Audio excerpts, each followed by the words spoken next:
Buenos días, buenas tardes, buenas noches, jóvenes.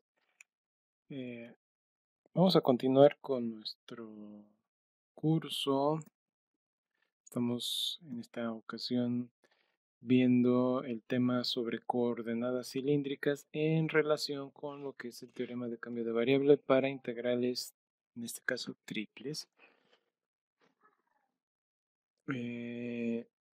Algo que tenemos que observar, como lo he enfatizado en anteriores videos, es que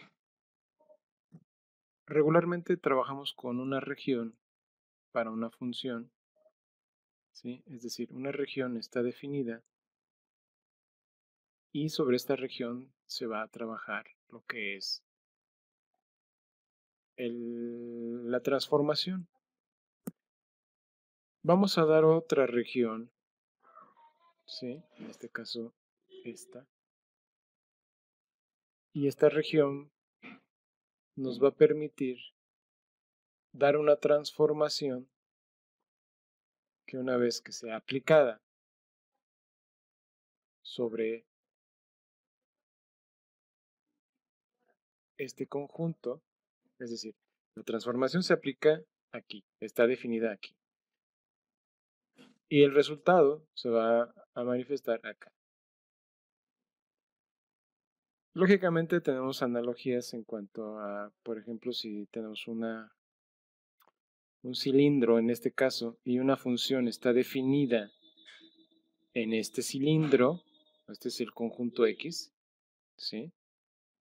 Vamos a ponerlo, este es el conjunto X y este es el conjunto X'.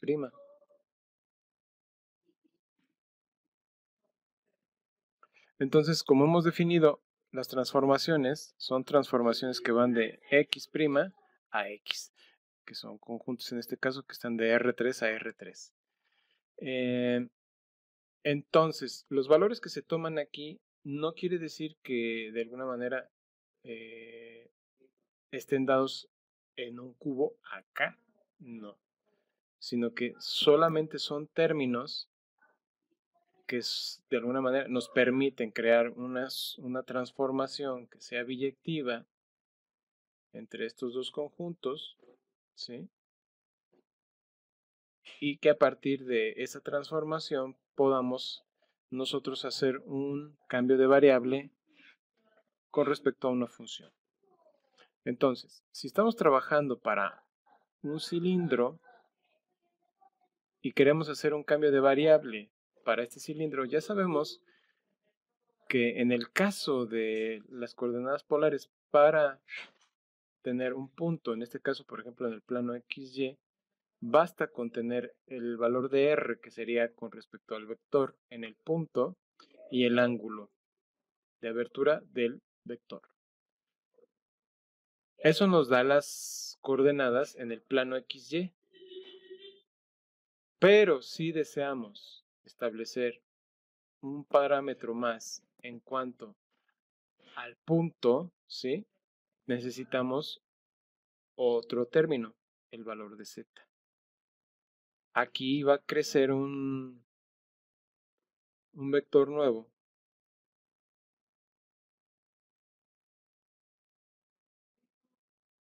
Y este vector,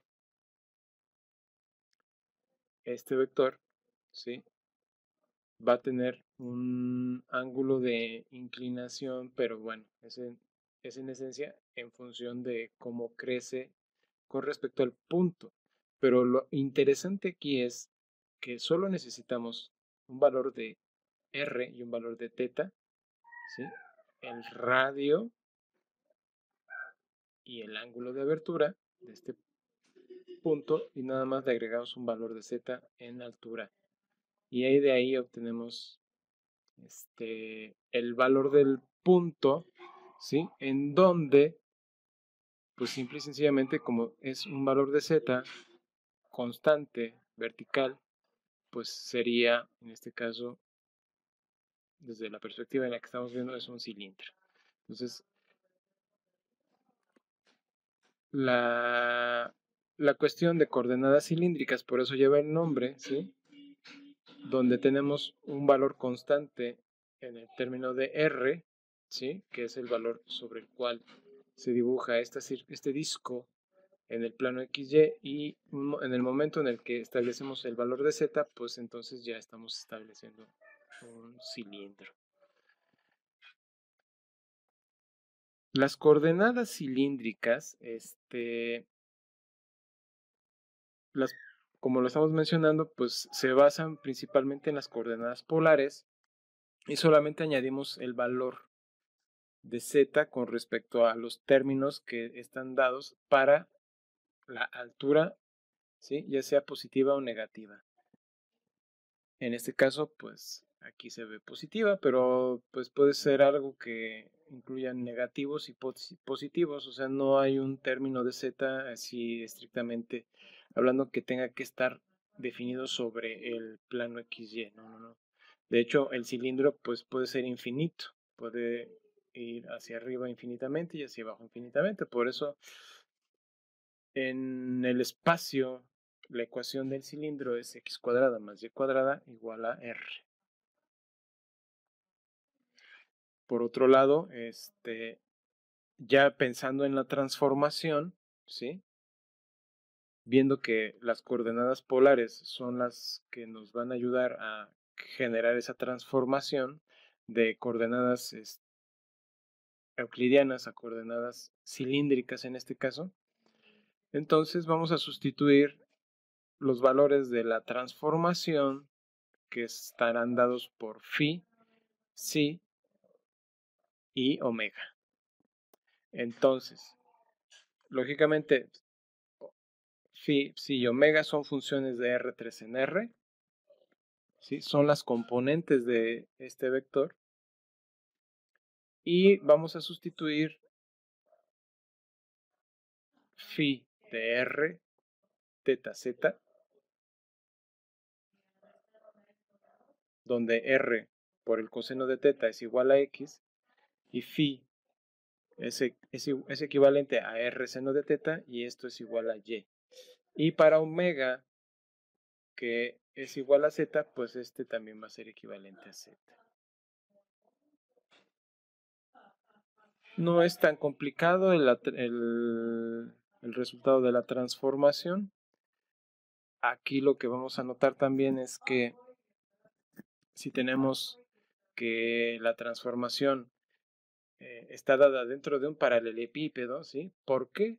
¿Por qué es un paralelepípedo? Porque, como habíamos visto, para las coordenadas polares tenemos R, es un valor constante, y de 0 a 2 pi, en este caso, ¿sí? Y Z. Y puede variar también porque en este caso tomamos, por ejemplo, en el plano Z igual a 0 y en el plano Z igual a lambda, lambda anda por acá, ¿sí? Es este término de aquí. Y lo mismo para el cilindro. Toma los mismos valores. Z igual a 0 y Z igual a lambda, ¿sí? En ese caso, pues tienen la misma altura, ¿sí? Pero debe de quedar claro de que este paralelepípedo es el conjunto del dominio de la transformación, no de la función, ¿sí? Y aquí, al aplicar los términos de este conjunto a la transformación, vamos a obtener nuevos parámetros del dominio de la función que nos van a permitir calcular un nuevo no un nuevo conjunto, sino una transformación del conjunto, en este caso en términos paramétricos. Y una vez hecho esto, vemos que la función, en este caso la transformación es de clase C1, o sea, las funciones phi, psi y omega son de clase C1. En ese sentido, pues podemos aplicar lo que es el jacobiano, ¿sí? Al aplicar el jacobiano, como lo hemos definido, pues vamos a obtener menos R seno de teta, coseno de teta, 0, ¿sí? Para Z. R coseno, seno y 1, ¿sí? 0, 0. Y lógicamente cuando hacemos la evaluación, pues el valor es menos R. Y cuando aplicamos el valor absoluto en el jacobiano, pues obtenemos R. Y a partir de aquí ya podemos calcular la integral que va de 0 a R, de 0 a 2pi y de 0 a lambda de R, porque esto es en el caso de que estemos pidiendo, por ejemplo, calcular el volumen del conjunto X. ¿Sí? Calcular el volumen del conjunto X, como lo vimos en la vez, la vez pasada, va a presentar en el caso de una integral directa para y la integral de menos la raíz cuadrada de a menos x cuadrada a la raíz cuadrada de a menos x cuadrada. En ese caso, en vez de a, podemos llamar r, ¿no? En este caso. Y ahí tenemos integrales con raíz cuadrada y en ese caso pues se simplifica bastante porque estamos calculando integrales con respecto a r.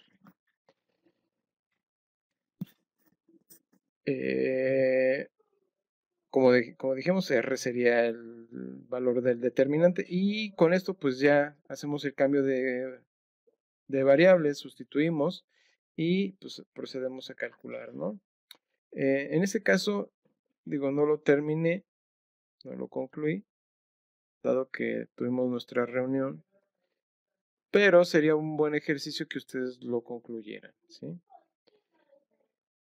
Con esto, pues, doy por visto esta parte de las coordenadas cilíndricas. En el transcurso de los siguientes días voy a desarrollar un par de ejemplos, uno de coordenadas polares y otro de coordenadas cilíndricas, y se los presento en un solo video para que también tengan referencia de esto. Sin más por el momento, espero que esto les ayude, les aporte algo. Ahora, perdón, algo que les quería yo mencionar, que es importante darse cuenta, en algunos textos, ¿sí? Nos ponen una especie como de rebanada de pastel y a partir de ahí nos definen lo que es las coordenadas cilíndricas. No está mal. Aquí yo lo estoy simplificando tomando en general el total del cilindro. Ahí se procede a hacer una partición en este caso del dominio de la transformación, y este dominio afectará a la partición en cuanto a lo que es el conjunto del cilindro, ¿no? Y a partir de ahí se toman las rebanadas de pastel de las cuales les estoy haciendo mención, y los límites de integración cambian en función de estas rebanadas de pastel, porque no necesariamente sería bueno dibujarles un esquema. Déjenme hacerles un pequeño esquemita. Vean, tenemos, y por ejemplo podemos tener un conjunto aquí y lo queremos calcular en términos de una cilíndrica. Entonces, pues, en vez de tomar todo el cilindro, lo que se hace, por ejemplo, en este caso, tenemos esto, pues partimos de una especie de encierre de este estilo, ¿sí? Y aquí es donde se hace la partición. Recuerden que en el conjunto de los dominios de para los conjuntos estos que estuvimos viendo en integrales triples en las regiones, pues lógicamente va a definir otros parámetros, ¿no? Entonces, vemos esto y por atrás sería algo así, lo que nos daría un conjunto que estaría encerrado, algo así,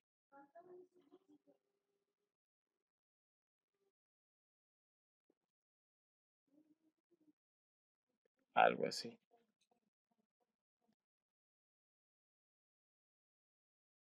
Y lógicamente lo que va a pasar aquí es que esta rejilla pues va a cortar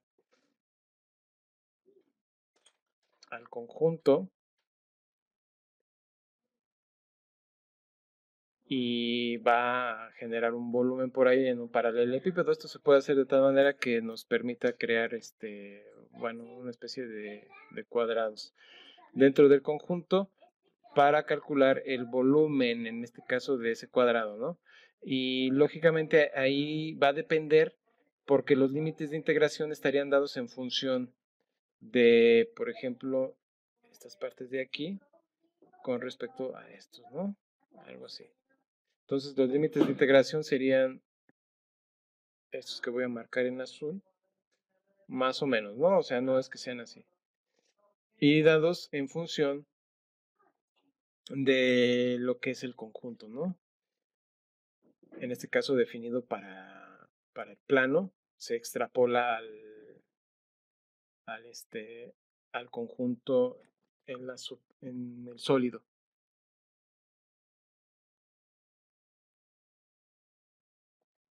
Pero la forma de integrar es muy semejante. Entonces aquí lógicamente ya aparecen algunas funciones. Y con respecto a los ejercicios que voy a hacer, pues van enfocados en eso, ¿no? A mostrar cómo desglosar estos conjuntos eh, de este tipo de condiciones. Porque ahorita lo que quería yo establecer nada más era una condición básica de lo que son los conjuntos y la transformación para un cambio de variable en R3, ¿no? Con coordenadas cilíndricas. Bueno, jóvenes, cuídense y continuamos el próximo lunes con coordenadas esféricas. Veremos unos ejemplos el martes. Bueno, yo veré, digo, con respecto a los videos que voy a subir, veré uno o dos ejemplos y los subiré a YouTube. Y ustedes podrán verlos y ya el jueves pues nos reunimos nuevamente y ustedes pues ahí darán sus dudas, ¿no? Y también ya con eso iremos pensando pues en la próxima tarea, la cual yo creo que estaré dejando entre el lunes y el sábado. Y ustedes tendrán que entregarla 7 días después. El proceso será el mismo que la vez anterior, entregar las tareas eh, por correo y o también podemos usar ya la modalidad de la plataforma y ustedes colgar ahí sus tareas. Ya les explicaré un poco más a detalle sobre cómo hacerle en ese aspecto. Ahorita no se preocupen por ello. Ahorita lo único que va a ser importante es que se preocupen por hacer la tarea y ya después cómo subirla será lo de menos. Cuídense y hasta pronto.